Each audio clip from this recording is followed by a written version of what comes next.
નમસ્કાર મિત્રો, આજે આપણે ગુજરાતી સાહિત્યની પ્રથમ કૃતિઓ એટલે કે નવલકથા, નવલિકા, સોનેટ, હાઇકુ જેવી પ્રથમ કૃતિઓ છે કોણે લખી છે એના વિશે આપણે પરિચય મેળવીશું. તો જોઈએ આપણે. સાહિત્ય પ્રકાર છે સાહિત્ય કૃતિ અને સાહિત્યકાર.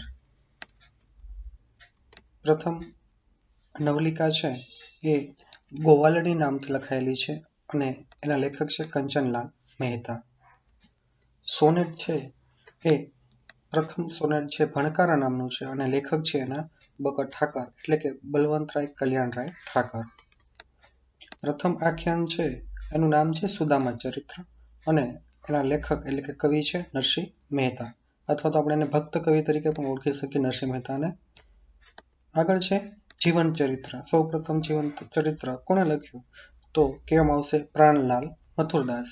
અને પ્રથમ જીવન ચરિત્ર કયું હતું તો કોલંબસનો વૃતાંત. પ્રબંધ છે એ કાનહડે પ્રબંધ અને એના લેખક છે પદ્મનાભ.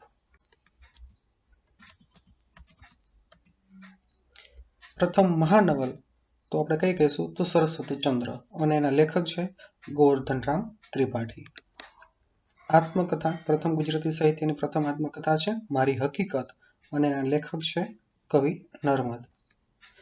પ્રથમ નવલકથા તો નવલકથાનું નામ છે કરણઘેલો અને એના લેખક છે નંદશંકર મહેતા. પ્રથમ નાટકનું નામ છે લક્ષ્મી અને એના લેખક છે દલપતરામ. પ્રથમ રૂપક કાવ્ય તો ત્રિભુવન દીપક પ્રબંધ નામ છે એનું અને આના લેખક છે જયશેખર સુરી.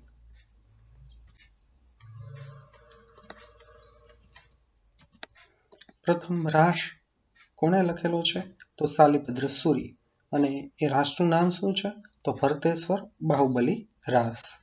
પ્રથમ શબ્દકોશ નું નામ શું છે તો નર્મકોશ અને એના લેખક છે નર્મદ. પ્રથમ હાસ્ય પ્રધાન છે એ આપણે નવલકથા કહી શકીએ તો ભદ્રમ ભદ્ર અને એના લેખક છે રમણભાઈ નીલકંઠ. કરુણ પ્રશસ્તિ છે એ ફાર્બસ વિરહ નામની કૃતિ છે અને લખવાવાળા વ્યક્તિ છે દલપતરામ. પ્રથમ ખંડ કાવ્ય છે એના લેખક છે કાંત અને એક કૃતિનું નામ છે વસંત વિજય.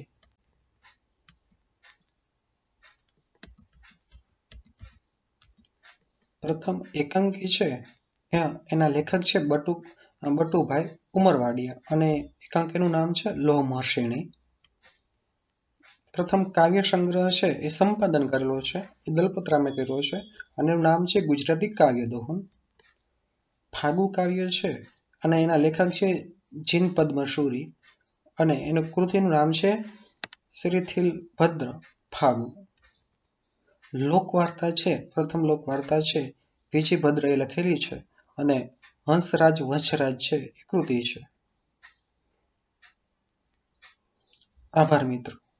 આપને આ માહિતી છે કોઈક જગ્યાએ સ્પર્ધાત્મક પરીક્ષા અથવા આપના જ્ઞાનની અંદર વૃદ્ધિ કરવામાં ઉપયોગી રહેશે. આભાર.